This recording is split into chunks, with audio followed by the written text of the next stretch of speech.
Kade Kekalam. Ghibli பிடிக்காத ஒரு நபரை பத்தி தாங்க நம்ம இன்னைக்கு பார்க்க போறோம். அவர் தான் none other than ஹாயோ மியாசாகி. இவர் ஒரு ஸ்டேட்மெண்ட் சொல்லியிருக்காரு that இப்போ இருக்கிற கிப்லி எனக்கு பிடிக்கவே இல்லை because it does not have any emotions and feelings. But இவர் யாரு அப்படின்னு பார்த்தோம்னா ஜாப்பனீஸில் he's a huge huge huge animator. In fact நிறைய ஃபேமஸான படங்கள் such as Alibaba and the 40 Thieves, Gulliver's Travels, Heidi and the Valley of the Wind and even Little Nemo மாதிரி பிரம்மாண்டமான படங்களுக்கு இவர் தான் அனிமேஷன் கொடுத்துருக்காரு.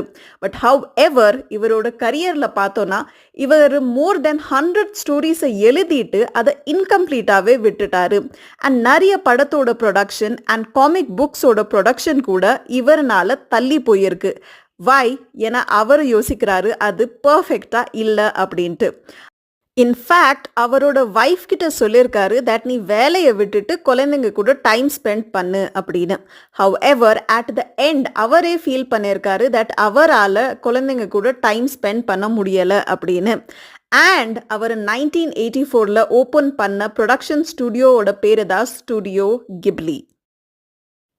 இந்த கதையை நான் எதுக்காக உங்ககிட்ட சொல்கிறேன் அப்படின்னு பார்த்தீங்கன்னா நம்ம பர்ஃபெக்ஷனை நோக்கி தான் எப்போவுமே ஓடணும்னு அவசியம் இல்லை. Always we have to aim for excellence rather than perfection.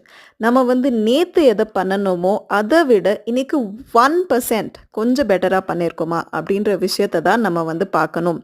இவரோட லைஃப்பில் பார்த்தீங்கன்னாக்கா அவர்கிட்ட எல்லாமே இருந்துச்சு பட் ஸ்டில் அவர் டிஸ்சாட்டிஸ்ஃபைடாக இருந்தார். So better then being dissatisfied is to be imperfect. இந்த கிப்லி பற்றின ஸ்டோரி உங்களுக்கு பிடிச்சிருந்துச்சுன்னா சப்ஸ்கிரைப் பண்ணுங்கள் அண்ட் உங்களுக்கு கிப்லி பிடிச்சிருக்கா இல்லையான்னு காமெண்ட்ஸில் சொல்லுங்கள். until next time, thank you, bye bye.